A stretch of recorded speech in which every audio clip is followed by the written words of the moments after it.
Bonjour, alors peut-être qu'on va se présenter, Donc moi, je suis Betty Gelin, avocate, en droit du numérique, spécialiste, des sujets qui s'attachent, aux intelligences artificielles, notamment génératives, et j'accompagne aujourd'hui des sociétés, dans la communication, le marketing et la production et post-production audiovisuelle sur tous les sujets juridiques, qui concernent l'utilisation de ces technologies, et notamment du point de vue RGPD, propriété intellectuelle. Et je suis le plaisir aujourd'hui de co-animer ce webinaire avec, mon confrère, Pierre Xavier, à qui je vais laisser la parole pour pouvoir se présenter. Bonjour à tous. Donc, Pierre-Xavier Chouinc de Sass est avocat également au barreau de Paris, spécialiste en droit du numérique et donc qui accompagne en effet les professionnels sur toutes les thématiques liées, soit à la création, le développement ou l'utilisation d'ailleurs de solutions logicielles, a fortiori, d'IA puisque c'est le sujet, dont on va parler aujourd'hui et les thématiques qui sont associées, qu'il s'agisse de la cybersécurité, de la propriété intellectuelle, des données personnelles, de la responsabilité en ligne. Et tous les sujets connexes que peuvent proposer aujourd'hui les startups ou les sociétés, au sens large dans le secteur du numérique. OK. Alors, on vous a préparé quelques questions. En fait, disons qu'on a combiné, je crois, les questions qu'on reçoit la plus souvent, en fait, de la part de nos clients, et on s'est dit que c'était des questions qui pouvaient vous intéresser. Donc on va vous présenter d'abord, de façon assez interactive, je l'espère, entre nous avec, voilà, on va rebondir, l'un après l'autre sur les questions. Donc on va vous présenter ces questions-là et puis ensuite on prendra 10 minutes pour répondre, à vos questions, à vos questions. Il me semble que la première question, c'était une question que j'avais compilée, qui est celle de savoir s'il est possible d'utiliser des outils d'IA génératifs pour la création de contenu marketing, et si oui, quelles précautions juridiques sont nécessaires? Donc ça, c'est une question effectivement qu'on me pose très, très souvent et à laquelle je réponds qu'il est tout à fait possible, d'utiliser des outils d'IA génératifs pour la création de contenu, marketing. C'est même très bien, les résultats sont absolument bluffants. Cela dit, il y a quelques précautions juridiques qui doivent accompagner, cet usage, et alors les principales précautions juridiques doivent être, d'informer en tout cas vos clients, de l'utilisation de ces outils pour une première raison principale, qui est celle des moments où vous allez travailler sur les, contenus qui vous sont fournis par le client, puisque en fait, dans le cadre de l'utilisation des outils d'IA générative, on a, ce qu'on appelle, les inputs. Donc ce sont les données que l'on va entrer sur le système des IA génératives, et le problème aujourd'hui avec, la grande majorité des outils génératifs, c'est que la confidentialité des contenus qu'on entre en input sur les outils n'est pas nécessairement garantie. Et ça va être un très gros sujet lorsque vous travaillez sur des contenus qui vous sont fournis par le client, ou voire même sur vos contenus aussi. Donc ça, c'est vraiment un premier sujet à vraiment prendre en compte. Et il y a notamment une information de vos clients à donner là-dessus. Et ensuite, je dirais que une des principales précautions juridiques à prendre dans le cadre de l'usage des outils d'IA génératifs, c'est, du point de vue de la propriété intellectuelle maintenant, la transmission des droits de propriété intellectuelle. C'est-à-dire qu'on le verra tout à l'heure, mais les contenus qui sont 100% générés par IA aujourd'hui sont a priori pas protégeables par du droit d'auteur ou du copyright, ce qui va aller bouleverser la chaîne de transmission des droits de propriété intellectuelle. C'est-à-dire que vous ne pouvez pas transmettre, vous ne pouvez pas céder des droits que vous n'avez pas sur un contenu. Voilà, donc ça c'est aussi un grand sujet juridique à prendre en compte, en tout cas dans la contractualisation de vos relations avec vos clients. Voilà, je ne sais pas si Pierre-Xavier voulait rajouter des éléments à cette réponse. Non, non, évidemment, c'est ça. Alors vous inquiétez pas si la réponse vous paraît un peu technique ou un peu précise. On a prévu 10 questions qui tournent autour un petit peu de ces thèmes-là, puisque l'IA est quelque chose d'assez nouveau et d'assez complexe, notamment d'un point de vue juridique et pour les professionnels en général. L'idée, c'est à travers en effet des questions pratique ou en tout cas clair, essayer de vous mettre face à en fait des situations, fonctionnelles et vous verrez qu'en fait, je pense, qu'on va répéter encore et encore un peu les mêmes choses, mais sous des prismes qui sont, de plus en plus lisibles ou de plus en plus simples à anticiper là-dessus. Mais évidemment, en effet, en matière de propriété intellectuelle, il y a un enjeu titanesque puisque, comme l'a très bien dit Betty, dès lors que vous utilisez un outil d'IA, vous perdez en fait la capacité de pouvoir justifier d'une création, protégée par la propriété intellectuelle et donc, contractuellement, et on le verra en effet avec les exemples successifs, ça crée en fait une incertitude juridique et des doutes puisque vous cédez des droits qu'on n'a pas, c'est toujours très problématique. Pour des avocats, tout du moins. Oui. Alors, je crois que tu avais compilé une autre question, Pierre-Xavier, sur les risques juridiques. Ouais, alors, à nouveau, chacun est à un niveau différent finalement sa compréhension de l'IA et des outils d'intelligence artificielle avec leurs différentes valeurs, et deuxièmement, au-delà de leur compréhension, quelle est leur utilisation ou leur exploitation de ces outils. Il apparaît, à mon sens, extrêmement important de garder toujours, des principes en tête. Puisqu'on parle de risques juridiques, ces risques, ils peuvent être de 3 natures. Enfin, si vous voulez, on fait du bête et méchant, c'est une roadmap. Votre premier risque, il est civil, le deuxième risque, il est pénal, le troisième risque, il est administratif. Le risque civil, c'est que vous soyez principalement condamné à des dommages et intérêts pour des violations contractuelles, pour des violations, de droits de tiers, avec toutes les conséquences contractuelles que ça peut emporter. Le deuxième, il est pénal, c'est-à-dire que à travers certains comportements, vous pourriez être passible d'infractions qui vont vous condamner à des, amendes, à des peines de prison, et pour des sociétés commerciales ou des personnes morales, des peines qui peuvent aller jusqu'à, jus qui peuvent aller encore plus loin, avec des interdictions d'exercice d'activité et cetera et cetera. Et le troisième, c'est ce qu'on appelle un risque administratif, c'est une catégorie un peu large. On peut, y intégrer finalement ce qu'on entend par la compliance en règle générale. Lorsque vous avez des conformités à, des obligations en matière de cybersécurité, des obligations en matière de données personnelles et le fameux RGPD, vous devez être prudent là-dessus. Une fois que vous avez en tête ça, le risque d'une amende, le risque de prison ou d'une infraction et de l'autre côté un risque civil et contractuel, concrètement, comment ça se passe? À mon sens, et là je suis volontairement synthétique, mais on aura l'occasion d'en rediscuter au fur de cette formation, vous avez 4 grandes étapes, je pense, à présenter. La première, c'est lorsque vous déposez des données au sein d'un outil d'intelligence artificielle.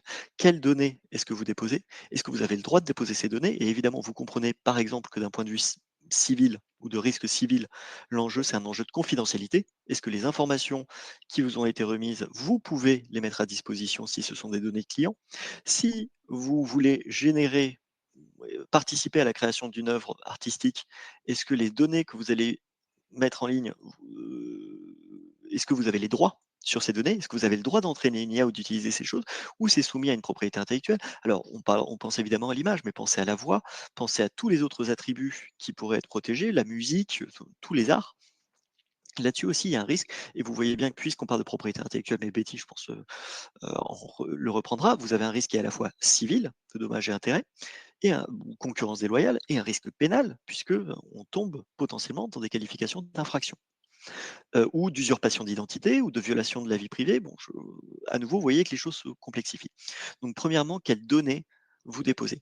Deuxième risque, non pas les résultats à proprement parler, j'y reviendrai après, mais plutôt les biais cognitifs, les hallucinations des outils d'IA que vous allez utiliser, qui sont spécifiques à chacun, et donc le compte-rendu qui va vous être donné et la façon dont vous allez les exploiter peuvent potentiellement engager votre responsabilité professionnelle parce que pour une raison ou pour une autre, eh bien, l'outil d'IA aura segmenté, supprimé des éléments ou vous avoir donné une information qui s'est avérée être potentiellement, partiellement ou totalement fausse. Ça, ce sont évidemment des éléments sur lesquels vous devez être particulièrement vigilant parce que derrière, que ce soit vis-à-vis de vos clients, vos prestataires, vos sous-traitants ou des autorités, vous êtes responsable. Troisième point, alors je serai très long sur cette question et après, promis, je me tais. La question de l'exploitation des résultats, c'est, si vous voulez, dans la continuité de ces choses. Une fois que vous les avez, vous ne pouvez pas vendre des droits sur des outils qui ont été générés par l'IA. Betty l'a très bien résumé, on y reviendra. Et le dernier point, c'est que savez-vous des données qui ont été collectées par ces outils d'IA et comment sont-elles réutilisées? À nouveau, si toute votre valeur ajoutée en termes de création, vous la mettez dans une IA, êtes-vous sûr d'avoir tout lu? Êtes-vous sûr que l'IA va pas l'utiliser pour entraîner vos modèles et que, en utilisant, je ne sais pas, pendant un an, une IA et en y mettant toute votre valeur ajoutée, in fine, l'IA peut reproduire votre travail sans vous? Et donc ça aussi, c'est un risque civil pour vous, c'est un risque financier titanesque, c'est un risque de concurrence déloyale par rapport à l'auteur de la solution logicielle, puisque l'IA n'est que ça, qui peut utiliser, qui peut vous causer un préjudice. Voilà, en synthèse, les points sur lesquels vous devez être vigilant d'un point de vue business, c'est-à-dire civil, d'un point de vue pénal, pour les comportements qui pourraient être susceptibles de constituer une infraction, et les questions de compliance, qui sont une surcouche qui peuvent considérablement complexifier vos activités. Et on y reviendra. Oui, oui, on va y revenir tout à fait, oui.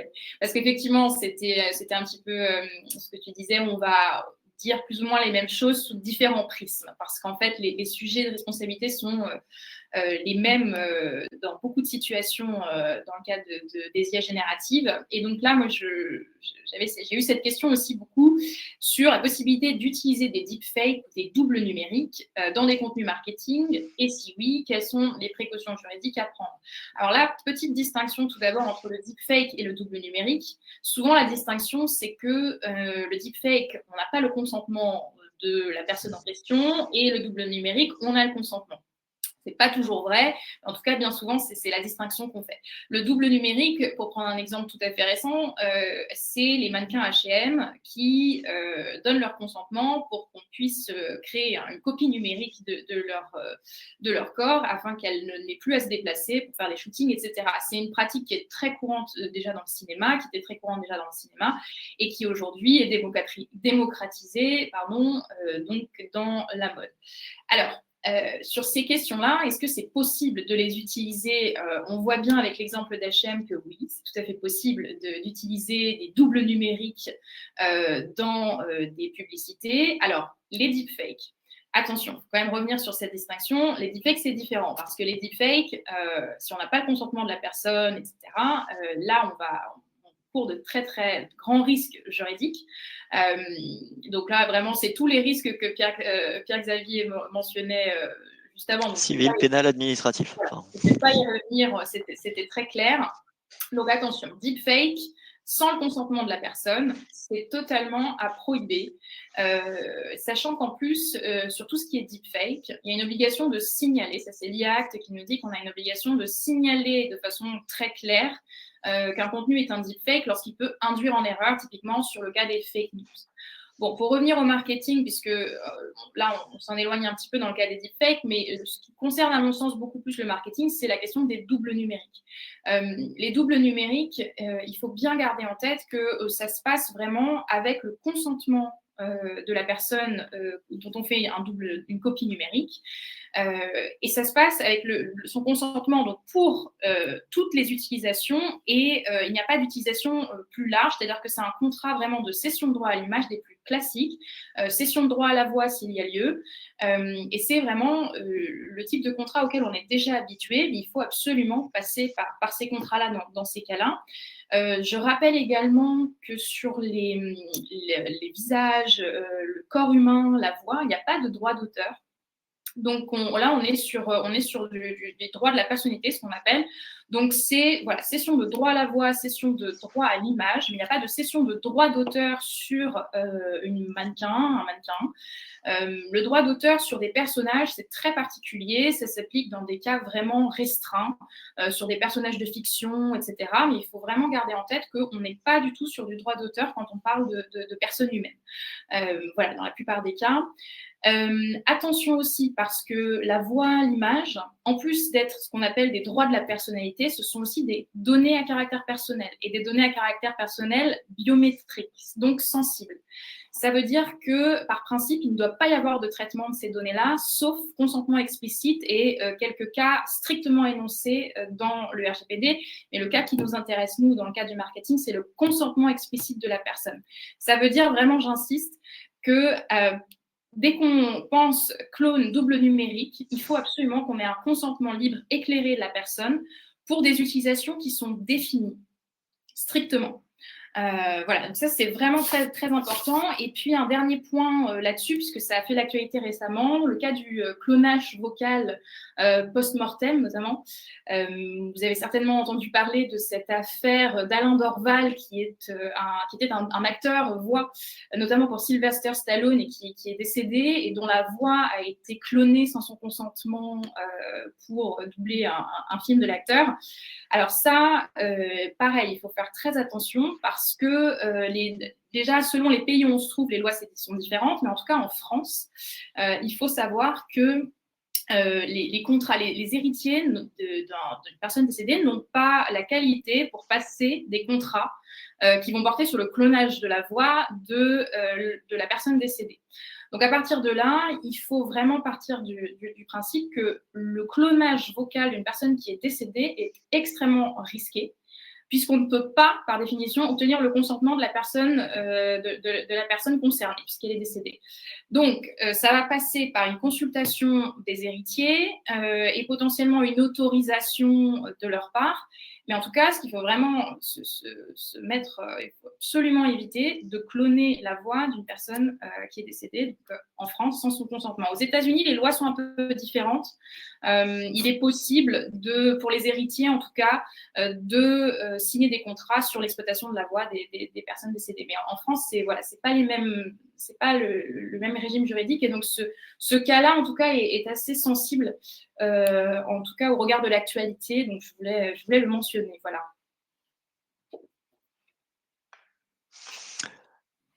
Très juste, très juste, très juste. Je te propose qu'on passe à. Ouais, Vous inquiétez pas, hein, on reprendra toutes vos questions au fur et à mesure après. Il y en a déjà qui sont hyper pertinentes sur lesquelles on pourrait passer des heures, ne serait-ce qu'à allez. traiter. Je te laisse les regarder, Betty. Ouais. Alors, deuxième point sur lequel je voulais apporter des précisions. Évidemment, si vous utilisez aujourd'hui un outil d'IA, ça va se faire principalement en fait par un biais contractuel, que la signature de conditions générales ou dans certains cas des négociations un peu plus denses sur le périmètre de la mission ou ce qui est demandé à votre prestataire. Et impérativement, cet encadrement ne peut enfin, pour vous protéger, vous, vis-à-vis de vos clients, vis-à-vis de vos prestataires, vis-à-vis, de vos sous-traitants, vous devez être vigilant sur les éléments qu'il y a à l'intérieur. Hem, les conditions générales toutes faites, c'est super, on en fait beaucoup avec Betty. C'est toujours mieux de savoir ce qu'il y a exactement dedans pour, savoir finalement quels sont vous, vos objectifs, quels sont vous, vos besoins et quels sont les éléments qui paraissent en fait superflus ou secondaires. On vous l'a dit en fait indirectement, vous voyez qu'aujourd'hui, si vous utilisez l'IA, il y a un énorme sujet de données personnelles. Donc si avant, entre 2018 et maintenant, vous disiez: «Bon, le RGPD, ça ne nous concerne pas vraiment», si vous utilisez l'outil d'IA, ne serait-ce que pour être concurrentiel, face à vos concurrents, vous êtes obligé de passer enfin, cette question se posera et donc si vous voulez, vous êtes embarqué dans le grand toboggan de la compliance et le grand toboggan de la vigilance et ça se traduit notamment en dans les contrats. Je distingue principalement 2 types de clauses, celles qui sont intéressantes et celles qui sont essentielles, lorsque vous utilisez un outil d'IA. Parmi les clauses essentielles, la première, Betty l'a dit indirectement, c'est l'information. Vous devez impérativement être extrêmement informé et donc vigilant sur quel est cet outil, comment il fonctionne, quel est son processus, hem, quel est son processus de collecte, de traitement? Est-ce que la donnée se balade? Est-ce que la donnée permet ou facilite l'entraînement du modèle? Est-ce que c'est verrouillé en interne? Que deviennent ces données? Est-ce qu'il y a un phénomène d'anonymisation préalable?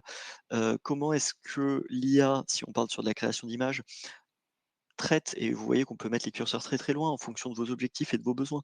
Est-ce que, vous voulez savoir si l'IA, 1 traduit en anglais votre demande, deuxièmement, fait des distinctions s'il s'agit en effet de données qui spontanément ont un caractère personnel ou pas. Si vous lui dites: «Voilà ces documents, je ne veux pas que tu fasses ça dessus, ou je ne veux pas que tu te focalises sur les visages, mais uniquement sur, les couleurs, sur une valeur ajoutée, artistique qui ne serait pas forcément de la donnée personnelle». Est-ce que l'IA va le faire ou est-ce que l'IA s'en moque?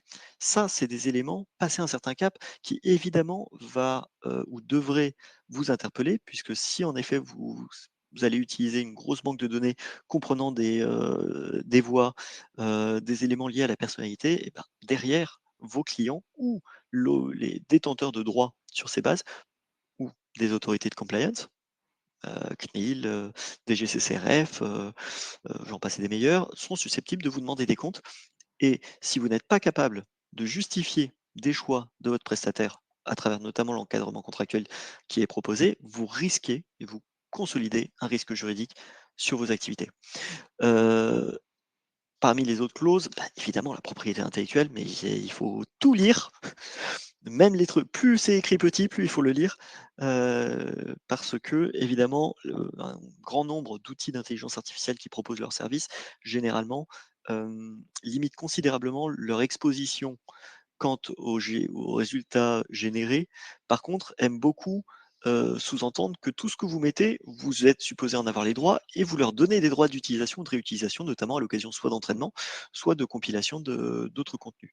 Ça, à nouveau, si vous n'avez pas les droits ou si vos clients vous ont donné avec une confidentialité considérable le fait de préparer des projets dans le cadre d'appels d'offres, etc., et que vous donnez toute la formation à une IA qui va être utilisée par votre concurrent et qui peut, bon, si vous voulez, le secret des affaires commence à basculer en termes de concurrence déloyale, ben, bon, c'est comme si vous le mettiez sur un forum.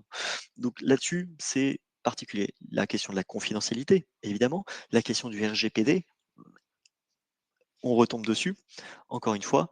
Et après, en fonction de vos spécificités, de vos missions, de vos besoins, vous pouvez choisir d'augmenter ou de réduire les curseurs en termes de garantie, puisque finalement, ça n'est que ça.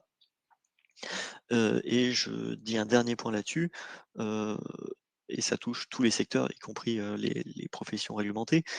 Ce n'est pas parce que contractuellement, on vous dit que vos données sont protégées, qu'elles le sont. Vous serez exposé à la responsabilité vis-à-vis de vos clients si jamais il y a une fuite. Vous direz: «Mais attendez, bah, on m'avait dit que». Ça n'est jamais une très bonne, ça n'est jamais une très bonne justification devant les juridictions, sauf à ce que vous disiez: «Mais attendez, on avait fait des due diligence considérables, on avait consolider et vérifier un certain nombre de garanties proposées par notre prestataire au milieu des nombres de différents, et on considère que c'est pertinent. N'oubliez pas aussi que énormément, si vous avez quelques LLM aujourd'hui, énormément de solutions proposées en IA sont en fait des sous-prestataires ou des personnes qui rajoutent une brique supplémentaire dans l'expérience utilisateur de l'utilisation d'IA. C'est des startups, elles peuvent tout à fait, flancher. Les 3 quarts des startups ne sont pas forcément ultra, carrées, notamment sur, l'appréhension des risques juridiques, business ou techniques, et donc vous pouvez vous exposer in fine à avoir des actions récursoires contre des personnes qui n'existent plus. Mais le préjudice d'image, le préjudice vis-à-vis de vos partenaires, de vos clients, lui, se maintiendra. Donc grande prudence, les conditions générales. Alors c'est très bien de voir les capacités, des outils, c'est très important d'être exigeant sur le périmètre et les conditions d'utilisation de ces outils. Ouais, ouais, ouais, je suis tout à fait d'accord là-dessus. Alors, j'avance à la prochaine question parce qu'en plus, je vois qu'elle elle est posée dans le chat sur les droits qu'on va détenir sur des créations qui sont générées 100% par IA. Enfin, en tout cas, générées à l'aide de l'IA, parce qu'on va voir qu'il y a une différence. Donc, la question qu'on me pose souvent, c'est qui a des droits? Est-ce qu'il en existe? Et si il existe des droits d'auteur, est-ce que c'est l'IA, le fournisseur d'IA ou celui qui l'utilise qui sera titulaire des 10 droits? Alors, la différence vraiment fondamentale à avoir en tête, c'est la création 100% générée par IA et la création générée à l'aide d'outils d'IA. C'est une distinction fondamentale en droit puisqu'elle va déterminer si on va vous octroyer ou pas, a priori, des droits. Alors, copyright ou droit d'auteur. Je fais la distinction puisque le copyright n'est pas la même chose que le droit d'auteur. Le copyright, c'est l'équivalent juridique du droit d'auteur dans les pays anglo-saxons, mais il y a quelques différences quand même, notamment la notion de fair use qui n'existe pas en France. Et le droit d'auteur, donc c'est la notion plus française du droit d'auteur. Alors, aujourd'hui, on a des décisions aux États-Unis sur le copyright qui nous expliquent que ce qui est 100% généré par IA n'est pas protégeable par le copyright. Pourquoi? Parce que quand on est sur du 100% généré par IA, il nous manque l'effort créatif humain. Voilà, donc ça, c'est une exclusion de protection pour ces créations-là. Par contre, ce qui est généré à l'aide d'outils d'IA qui sont donc utilisés comme des outils et dans lesquels on va pouvoir caractériser un effort créatif humain suffisant, c'est-à-dire qu'on va avoir un humain qui va être en mesure d'apporter les preuves par lesquelles il a passé suffisamment de temps, il a apporté suffisamment de sa personnalité dans la création qu'on estime qu'il ait fourni un effort créatif suffisant à ce qu'on puisse lui attribuer un copyright sur ce qu'il a généré. Je parle aujourd'hui de décisions aux États-Unis puisqu'on n'en a pas encore en France. Cela dit, il est très probable que les décisions en France seront assez similaires à celles rendues aux États-Unis sur ces questions-là. En Chine, par exemple, on a des décisions beaucoup moins strictes où on accorde un droit de propriété intellectuelle sur des créations qui sont 100% générées par IA. Mais a priori, en Union européenne et en France, on va plutôt suivre les décisions qui ont été rendues aux États-Unis, notamment voilà, avec cette exigence de caractériser un effort créatif humain. Et ça, c'est vraiment aujourd'hui une très, très vaste question, puisque effectivement, comment est-ce qu'on caractérise un effort créatif humain? Alors, ça sera du cas par cas. Ça sera caractérisé très vraisemblablement par des juges dans le cadre de contentieux. Mais aujourd'hui, moi, ce que je conseille à mes clients, évidemment, c'est de conserver sous toute forme possible les preuves d'une implication en fait d'humain dans la création, d'un effort créatif, de choix créatifs, etc. Et d'ailleurs, aujourd'hui, c'est des preuves qui sont de plus en plus demandées par les clients de mes clients. Attention là-dessus parce que parfois ça va un petit peu loin et il y a des questions de secret professionnel quand même enfin de secret des affaires pardon à conserver. Donc ça aussi attention à ce sujet-là. Mais voilà, aujourd'hui on est dans une sorte d'incertitude juridique sur ces questions-là. Donc il faut conserver toutes les preuves quelles qu'elles soient de l'implication d'humains dans les créations qui sont générées par IA afin de pouvoir prétendre à des droits sur ces créations. Et comme on disait tout à l'heure, en fait, d'avoir des droits sur les créations, évidemment, ça change beaucoup de choses puisqu'on peut céder les droits et donc se faire rémunérer pour ces droits-là. Voilà. Je te passe la parole, Pierre Zavé, puisque je vois que le temps file. Non, mais j'abonde dans ton sens. Je rajouterai un point parce que je crois que je l'ai vu dans une des questions. Il y a la valeur créative que vous allez apporter en plus et il y a la question du prompt. Est-ce qu'il y a une propriété intellectuelle sur le prompt? De mon point, alors c'est un sujet, vous comprenez que c'est un sujet sur lequel personne n'est encore complètement certain. De mon point de vue, non. Pour une simple et bonne raison, c'est-à-dire vous pouvez le prompter de la façon que vous voulez. À chaque fois que vous cliquez sur générer, vous allez avoir un contenu aléatoire et différent. Par contre, compiler des images, affiner le prompt, garder en effet ces traces de tout le processus créatif de qu'est-ce que vous posez comme question, qu'est-ce que vous rajoutez, qu'est-ce que vous choisissez comme élément sur 40 solutions, etc., etc. Là, à nouveau, on peut considérer que vous redevenez un artiste et un auteur et que l'œuvre est empreinte de votre personnalité. En dehors de ça, les artistes prompteurs, personnellement, ça ne me paraît pas cohérent. Non, mais en plus, c'est exactement le raisonnement du copyright, de l'US Copyright Office, ce que tu dis sur les prompts. Ils ont estimé effectivement que le prompt ne pouvait pas faire l'objet d'une protection par copyright parce que justement, un seul et même prompt est capable de générer des milliers de résultats très différents. Donc en fait, on voit bien qu'il n'y a aucun contrôle humain sur la création par le prompt. Enfin, en tout cas, du point de vue strictement juridique, puisque je sais qu'en disant ça, je vais avoir beaucoup de personnes qui vont me rétorquer que, évidemment, prompter est un art, etc. Mais en tout cas, d'un point de vue juridique, l'effort créatif n'est pas suffisamment caractérisé dans le prompt. Voilà. Je vais être sévère. Si prompter est un art, alors rédiger un contrat est un art aussi. Oui. Mais bon, dans les deux cas, c'est pas si évident. Au regard de la propriété intellectuelle. Ouais. Et alors faire des beaux tableaux de financement, c'est un art. Ça Ouais. devrait l'être en tout cas. J'avance un peu sur des questions, bon je vais essayer d'accélérer un petit peu. Ouais. Dans un peu la logique et la continuité un peu de ce qu'on vous dit, évidemment, quand vous allez exploiter les contenus issus ou générés par l'outil d'IA, c'est hyper important que vous sachiez en effet d'où ils viennent et qui sont ces fameux interlocuteurs. Est-ce que c'est tout bête, hein, mais bon, vous utilisez, je sais pas, Ploufloufia, qui fait des images absolument magnifiques, qui donnent l'impression que vous faites du studio Ghibli ou du Simpson pour parler un peu d'actualité. Concrètement derrière, quelle est la société? Est-ce que c'est une start-up? Est-ce que c'est une boîte? Est-ce que c'est une start-up rattachée à un groupe? Est-ce que c'est, une boîte française? Est-ce que c'est une boîte étrangère? Est-ce que c'est une boîte chinoise? Est-ce que c'est une boîte allemande? Est-ce que c'est une boîte américaine? Est-ce que quels sont les LLM qu'il utilise? Est-ce qu'il fait plusieurs LLM et il vous laisse choisir, dans les fonctionnalités? Ou est-ce que c'est un truc, qui est super bien, qui va très, très vite, mais vous constatez en fait quand vous fouillez un petit peu, les white papers et toute la documentation autour que, bah, en fait, c'est envoyé directement à la Chine ou à une société qui dépend de l'armée chinoise, ou alors c'est une société, vous voyez que ça appartient à un grand groupe, qui est spécialisé dans la presse et l'annonceur ou le traitement de données, américain, auquel cas tout ce que vous mettez dedans, partez du principe de toute fa alors, partez du principe que ça ne vous appartient plus et ce sera utilisé et revendu à des personnes qui sont intéressées. Quelles sont les personnes intéressées? Vos concurrents. On est sur le principe de l'achat et la revente de données. Vos données ont de la valeur, vos données ont de la valeur, on trouvera toujours quelqu'un qui est intéressé et on va compiler et consolider le mieux possible. Et ce n'est pas parce qu'à nouveau, et je rebondis sur ce que je vous disais précédemment, c'est pas parce que dans les conditions générales, il y a marqué que, ah, vous aviez pas le droit de les donner, enfin, il y avait marqué qu'on les donnait pas, qu'elles effectivement données, et vous avez un sujet de savoir est-ce que vous allez faire un procès à une start-up paumée au milieu de nulle part, qui appartient à une holding qui est à Malte ou qui est au milieu de nulle part.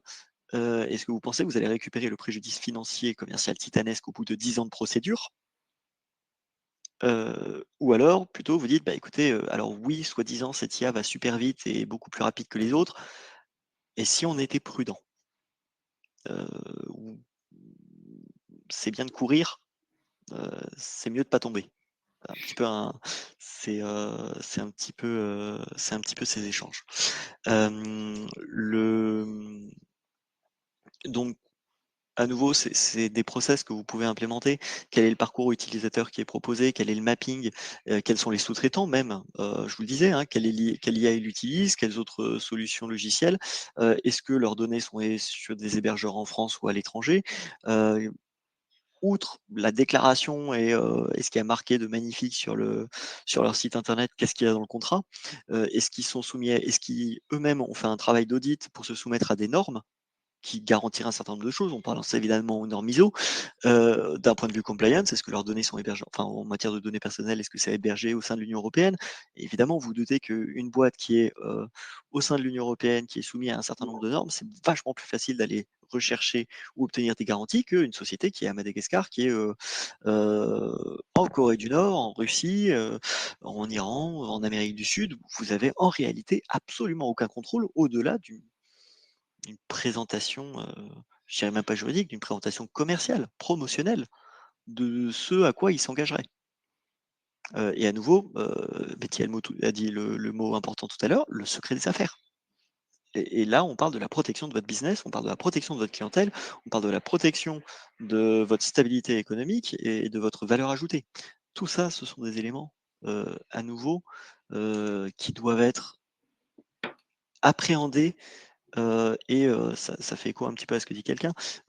Aujourd'hui, on n'a pas la solution, il n'y a pas un organe qui nous dit: «Ça, c'est bien, ça, c'est pas bien». Il faut aller faire ce travail de recherche, d'appropriation de ces outils, et il y en a des milliers qui arrivent chaque jour, donc il faut faire ça, à tête reposée en ayant, c'est pour ça qu'on vous propose des roadmaps, c'est pour ça qu'on vous donne des exemples et des cas pratiques, sereinement, en sachant où sont les risques, comment les appréhender, ce sur quoi il y a, des points d'interrogation, des points d'exclamation, soit de danger, soit de sécurité, et avancer avec prudence, Ouais. efficacité et prudence. Ouais, ouais, ouais, je confirme et aussi c'est vrai que j'ajoute aussi ce point parce que je crois qu'on ne l'a pas évoqué, en tout cas, ce qu'on appelle, c'est pas très joli, mais c'est les régurgitations des IA. C'est surtout tout ce qui est donc secret des affaires. Effectivement, on a vu, et ça, c'est des choses qui arrivent, des IA qui régurgitent des informations telles quelles, donc qu'elles ont digérées et qu'on a injectées donc, dans les outils, et qui ensuite les réservent à des concurrents potentiellement, enfin en tout cas aux utilisateurs qui formulent des demandes similaires. Et donc voilà, ça c'est un réel risque, et c'est aujourd'hui arrivé déjà à des entreprises. Donc voilà. Pour finir sur ce point-là. Ensuite, au niveau de la prudence, effectivement, j'abonde dans ce sens, puisque la prudence commande aussi de porter un minimum d'attention aux conditions générales d'utilisation des outils d'IA génératifs que vous choisissez, ou en tout cas dont vous choisissez de vous servir dans le cadre professionnel, puisque aujourd'hui, les CGU, CGV de ces services-là sont pour beaucoup très problématiques. Donc, effectivement, les points, moi, principaux, je vais vous donner voilà, les points principaux que je conseille, que je regarde en tout cas dans le cadre pour mes clients. Il s'agit déjà de la confidentialité des inputs. Donc ça, vraiment, c'est ce qu'on répète et qu'on martèle depuis une demi-heure maintenant. C'est effectivement la confidentialité de toutes les données que vous allez injecter, fournir à l'outil d'IA. Qu'advient-il ensuite de ces données? Est-ce qu'elles sont ensuite revendues, réutilisées? Est-ce qu'il y a des garanties sur la confidentialité, etc. Donc ça, c'est vraiment un point extrêmement important. Un des plus importants. Ensuite, il y a tout ce qui est les droits sur les outputs. Les outputs, c'est les résultats générés. Alors ça, je ne vais pas forcément rentrer dans ces considérations maintenant par manque de temps, mais je ne pense pas que ce soit que tout ce qui est droits d'utilisation qui sont consentis par les outils d'IA génératifs sur ces contenus soit particulièrement contraignant dans la mesure où, en fait, les contenus ne sont pas a priori protégeables. Donc, tout ce qui est licence d'utilisation, etc., sur le fondement du copyright ou du droit d'auteur, et peut-être à prendre avec des pincettes, en tout cas sur ce type d'outils. Mais il faut quand même porter attention au fait que certains outils n'autorisent pas l'utilisation commerciale des outputs, ou bien vous sollicitent un abonnement particulier, etc., pour cette utilisation-là. Donc, il convient quand même d'y porter attention, parce que vous pourriez être banni de l'outil si vous ne respectez pas les conditions d'utilisation. Mais ce que je veux dire, c'est que le fondement juridique pour une telle obligation de la part des outils me paraît très discutable. Mais je vais pas trop m'attarder sur ce point. Ensuite, il y a un autre point très, très important, c'est les opt-out. Tout ce qui est donc les options d'opt-out, il faut absolument que vous regardiez quelles options d'opt-out vous avez et comment les activer. Donc, les opt-out, ça va vous permettre de solliciter activement la non-réutilisation des contenus que vous insérez dans l'outil, et les contenus que vous générez aussi grâce à l'outil. Et ensuite, un dernier point important, ce sont les garanties contractuelles, ou l'absence de garanties contractuelles qui sont fournies par ces outils-là. Alors, je pense notamment, il y a une garantie contre la contrefaçon. Je sais que la suite Adobe propose ça, de garantir ses utilisateurs contre tout risque lié à d'éventuelles contrefaçons qui seraient issues des résultats générés par les outils. Donc, il y a une prise en charge des frais judiciaires en cas d'éventuelles contrefaçons par les outputs. Voilà, c'est assez intéressant à regarder, et aussi voilà, toutes les limites de responsabilité, ça c'est surtout celles qui sont les plus risquées. Les limites de responsabilité dans ces CGU sont extrêmement fréquentes, clauses d'arbitrage compris également, et donc tout ça, ce sont des points qui sont vraiment stratégiques pour vous, et c'est des points qu'il convient absolument d'analyser avant de souscrire à ces outils-là, et ou en tout cas d'y souscrire pour votre entreprise.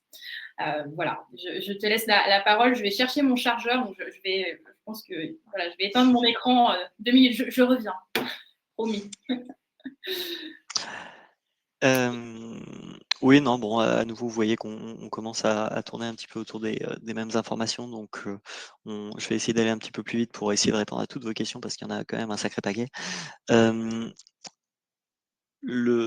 Finalement, alors, comment est-ce que vous contrôlez ces données? Je vous les ai dit, des demandes d'informations, c'est-à-dire pas juste, voilà nos conditions, c'est, vous y allez, vous avez votre liste, de questions précises, que vous voulez ou des points sur lesquels vous avez besoin de garanties ou d'informations. Deuxièmement, cette demande de garantie, c'est-à-dire, juste, que ce soit pas par un échange téléphonique où la personne va vous dire: «Si, si, c'est bon».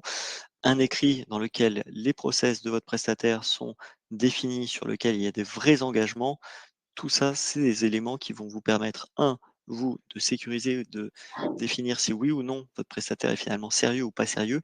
Et deuxièmement, si un jour votre responsabilité est recherchée, vous pouvez montrer à minima que vous avez été diligent et que vous avez été berné, et non pas que vous avez potentiellement failli à une obligation de conseil ou un devoir de prudence qui est légitime et qui peut être attendu finalement d'un professionnel. Et évidemment, si vous voulez passer à un cap supérieur, et plus votre société est grande, plus vos enjeux sont conséquents, plus vous allez vouloir des choses qui relèvent par exemple d'audit technique, d'audit juridique, et à nouveau documenter toutes les étapes de ce travail de sélection, de ce travail d'utilisation des outils. Ça peut être périodique, enfin, vous pourriez très bien demander périodiquement à avoir, un détail en fait des fonctionnalités qui ont été développées, est-ce que, dans les prestataires ou sous-traitants de votre prestataire utilisant des outils d'IA, bah, qu'est-ce qui a changé? Qu'est-ce qui a été modifié? Pour que le cas échéant, vous puissiez, tout de suite revenir, ou mettre fin à des choses qui en réalité dégénèrent en votre défaveur, bien évidemment.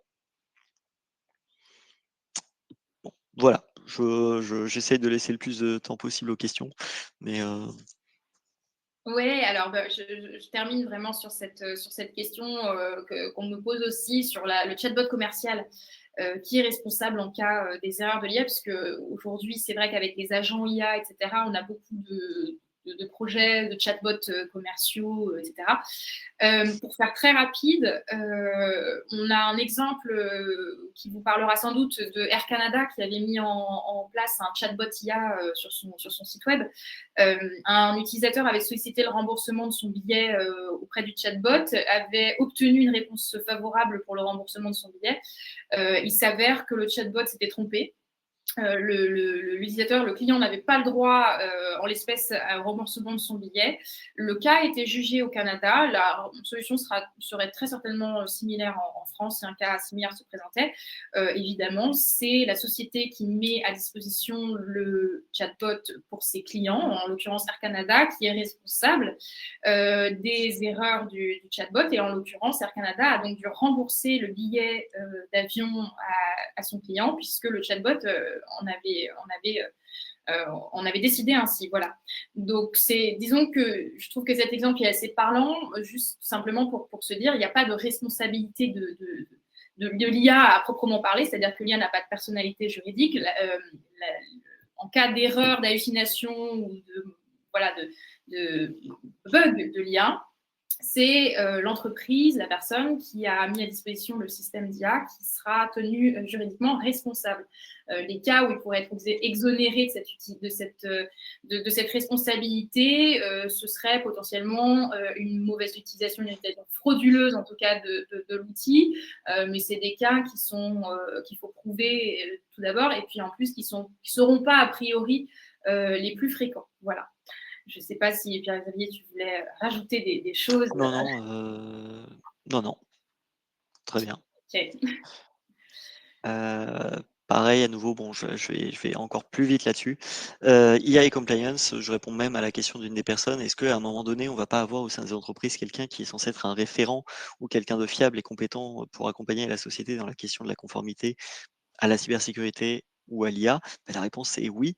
Il est même, à mon sens, probable que, en réalité, votre DPO, si vous en avez un, qu'il soit interne ou externe, assure aussi des missions de vérification ou de formation, de sensibilisation et contrôle sur les outils d'IA, et a fortiori en matière de cybersécurité. Donc avant, on a des directeurs RH qui remplacent les avocats en droit du travail, on a des directeurs financiers en interne, on a des comptables. On aura en fait quelque chose qui relève en fait de la compliance numérique pour l'utilisation des outils dans une société j'aime pas le terme digitalisé, mais qui en tout cas se numérise de façon exponentielle. Voilà, en un mot. Ouais, j'ai pris un peu j'ai commencé à lire les questions Mmh. du Q&A. Alors, je vois qu'il y en a sur la protection des créations générées par IA. Ça, je pense on y a répondu. Euh, Est-ce que tu as des exemples, Pierre-Xavier, d'utilisation d'IA qui ont entraîné des sanctions pénales? Oui. Alors c'est encore assez neuf et si vous voulez, c'est très compliqué et beaucoup de personnes ont la capacité de pouvoir essayer de se dédouaner en disant: «Mais regardez, dans les conditions générales, il y a rien, il y a rien, il y a rien». Je vous donne un exemple de profession réglementée. Vous avez un avocat en Colombie-Britannique et au Canada qui a utilisé dans ses conclusions des, comptes rendus d'outils, d'intelligence artificielle et évidemment, il a cité des lois qui n'existaient pas et des jurisprudences qui n'existaient pas. Il les a pas vérifiées et il s'est fait sanctionner, disciplinairement avec une ramification pénale parce qu'en réalité, ben, ses clients évidemment ont vu leur dossier un petit peu saboté par, littéralement des hallucinations. En matière de propriété intellectuelle, j'ai pas connaissance de sanctions, j'ai plutôt connaissance en fait de décisions et je pense que Betty tu en as eu autant que moi, de décisions de justice en fait qui refusent, des droits de propriété intellectuelle et donc ça a une incidence pénale parce que finalement la personne derrière peut pas agir en contrefaçon ou peut pas se réclamer, heu, de, d'être titulaire, de droit avec son incidence au niveau pénal. Au-delà de ça, moi j'ai pas forcément de j là Non, spontanément, j'ai pas non, une non. idée qui me vient en tête. Non, effectivement, mais on peut penser qu'une des conséquences, par exemple, d'une décision comme ça, qui refuse la protection par un droit d'auteur, un copyright, en tout cas sur un contenu, ça pourrait entraîner derrière la nullité des contrats qui auraient été passés sur le fondement du droit d'auteur, du copyright, et donc des grosses sommes d'argent potentiellement à rembourser et à indemniser. Voilà. Je vois qu'il y a une autre question qui est doit-on légalement mentionner qu'une image vidéo texte a été générée à l'aide d'une IA? Moi, j'y répondrais en disant que l'obligation générale, il n'y a pas d'obligation générale de mentionner qu'un contenu est généré par IA. Il y a plein de situations spécifiques dans lesquelles on va devoir entrer une mention. Je pense vraiment au cas du deepfake, par exemple, tout ce qui est susceptible d'induire en erreur les utilisateurs de façon subtile finalement, et donc on pourrait croire légitimement à l'information. Tout ça, donc c'est catégorisé comme des deepfakes. Il faut le mentionner. Comme généré par IA, c'est une obligation donc de l'IA Act. Pour le reste des contenus, je pense à la publicité notamment, où il peut y avoir des obligations relatives à la retouche des photos sur les mannequins. Et ça, c'est un peu la même chose, que ce soit généré par IA ou pas, il peut y avoir ces obligations-là qui sont applicables. Sinon, tout dépend de l'utilisation qu'on en fait, tout dépend d'à quel point on va modifier la réalité, faire croire des choses ou pas. Il n'y a pas d'obligation générale, en tout cas, de mentionner qu'un contenu est généré par IA. Cependant, je le conseille systématiquement parce que la transparence est toujours mieux pour un juriste et contractuellement.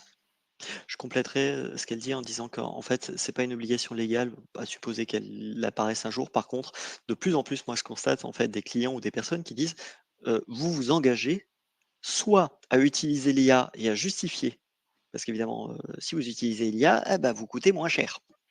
Soit à l'inverse, des personnes qui disent: «Mais attendez, on va vous donner on exige que vous n'utilisiez pas des outils d'IA dans le cadre de notre collaboration, dans le cadre de notre partenariat, parce qu'on veut protéger nos données». Et donc je pense que, légalement non, mais juridiquement, ça va arriver, tout comme, il y a de plus en plus en fait d'exigences qui sont imposées en matière de données personnelles, par exemple, et qui sont au-delà en fait du cadre strictement légal. Hem Ouais. Comment suivre l'évolution de l'IA et ses implications juridiques? Jour après jour, la doctrine, chacun essaie de rajouter son grain de sel et faire œuvre de création doctrinale ou juridique sur ces éléments-là. On n'a pas la solution, on l'aura pas pendant longtemps.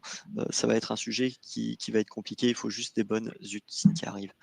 Hem, au fur et à mesure, on va y arriver, mais c'est compliqué. Les problèmes de droit, Betty, si tu vois des questions auxquelles tu peux répondre en une seconde, Oui, alors je vois que moi je prends un peu au hasard parce que je sais qu'on n'aura pas le temps pour toutes les questions. Mais en tout cas, j'ai vu est-ce qu'il faut un avocat d'affaires spécialiste de l'IA avant de signer avec une entreprise utilisant des outils d'IA. C'est fortement, très fortement recommandé aujourd'hui en tout cas, parce que moi je vois que mes clients parfois ont très sérieux problème pour ne pas l'avoir fait. Voilà. C'est une question, c'est exactement une question de risque. Enfin, c'est un ratio risque. Quel est l'enjeu de votre projet? Pourquoi vous l'utilisez? Qu'est-ce qui se passe si c'est le scénario catastrophe se manifeste? On peut, alors, un avocat spécialisé dans l'IA, oui, compte tenu des enjeux, mais à minima, en fait, que vous soyez formé, sensibilisé à ces éléments-là est obligatoire aujourd'hui et demain. Je vais reprendre la main à partir de maintenant. Merci à tous les deux. Effectivement, il y a beaucoup de questions. Donc, j'imagine que vous êtes joignables sur LinkedIn ou autre, Betty, Pierre-Xavier, pour répondre aux questions de tout le monde. Merci à vous deux pour votre intervention très, très, très enrichissante avec beaucoup d'infos partagées aujourd'hui. J'espère aussi que vous tous, vous avez apprécié cette conférence sur l'IA et ce pan juridique qui reste encore à construire apparemment. On se retrouve dans 10 minutes pour la prochaine conférence qui sera faite par Nicolas Guyon, comme vous le voyez à l'écran, sur réinventer le marketing à l'ère de l'IA, stratégie innovante et cas d'usage pour maximiser l'impact des décideurs. Donc, on vous laisse une petite pause et on se revoit à 17h. En attendant, ne loupez pas notre offre spéciale de l'AISCOP. Pour rappel, vous bénéficiez d'une offre. Donc, on vous le mettra dans le chat pour que vous puissiez cliquer sur le lien. Et encore merci à vous deux, merci à tous. Et je vous dis donc à tout à l'heure pour la dernière conférence de la journée. Merci beaucoup.